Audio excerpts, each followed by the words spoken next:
আসসালামু আলাইকুম, সবাই কেমন আছেন? নতুন আরেকটা ব্লগ নিয়ে চলে আসলাম। বাড়ি কার না পছন্দ হয়? যার বাড়ি নেই তে বাড়ির কথা ভাবে, যার ঘর নেই তে ঘরের কথা ভাবে। আমার এই বাড়িটা খুবই সুন্দর হয়েছে।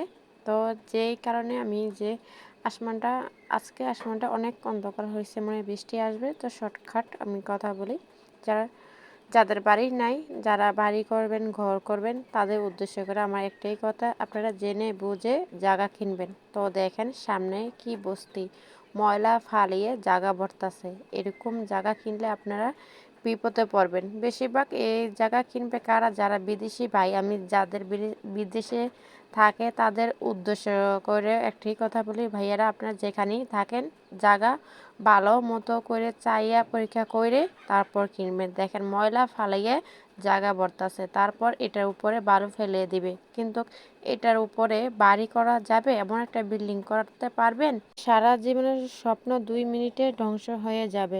এই দেখুন, এটা একটা ঘর।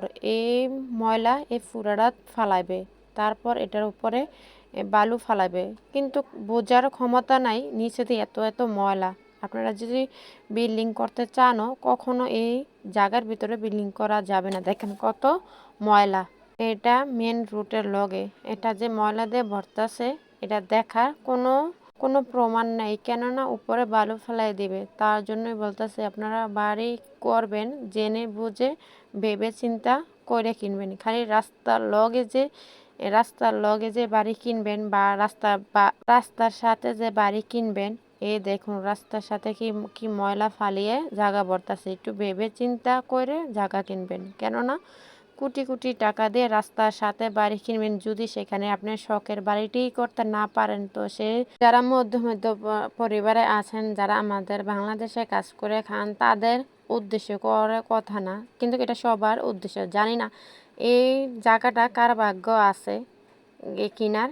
আমি তাকে উদ্দেশ্য করেই বলি, আপনারা ভাইয়েরা, প্রবাসী ভাইয়েরা, আমি জানি প্রবাসী ভাইয়েরা এই জায়গা রাখতে পারবেন। আপনাদের উদ্দেশ্য করেই কথা বলি। আপনারা একজন প্রবাসী যে আমার ভিডিওটা দেখে জানেন, সাথে সাথে শেয়ার দিয়ে অন্য একটা বাইকে দেখাই দিবেন, কেননা এমন জায়গা কেউ কোনো প্রবাসী ভাইয়েরা কিনুক আর কিনে ঠকিয়ে যাক, আমি চাই না। কেননা তাদের অনেক কষ্ট পরিশ্রমের টাকা, তারা টাকা কিনবে, যদি তাদের স্বপ্নের বাড়ি করতে না পারে, এমন বাড়ি কইরে তো লাভ নেই। আর এনে সুন্দর একটা ভিউ দেখছেন, অনেক সুন্দর জায়গা এটা। তো আপনারা যারাই জায়গা কিনবেন একটু ভেবে চিন্তা করে জায়গা কিনবেন, কেননা একটু জায়গার জন্য আপনারা সারা জীবনের কষ্ট করা সঞ্চয় বা টাকা পয়সা সব জলে চলে যাবে। কেউ একজন বলছিল বাঙালিরা বোকা। আমি মনে করি বাঙালিরা বোকা না, বাঙালিরা চীন দেশের থেকেও বেশি ট্যালেন্টের মাথায় রাখে। এমন ট্যালেন্ট মাথায় রেখে ঘুমায় কিভাবে?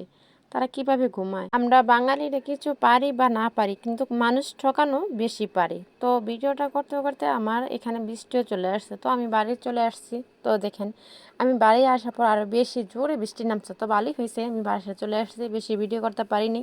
তো না আর কিছু কোনো ময়লা ফালানোর জায়গাটা দেখাইতে পারলাম না। তো আমার ভিডিওটা যদি ভালো লেগে থাকে তো শেয়ার করে দিবেন, আরেকটা প্রবাসী ভাইয়েরা যেমন দেখে। তো আজকের জন্য বিদায় নিলাম।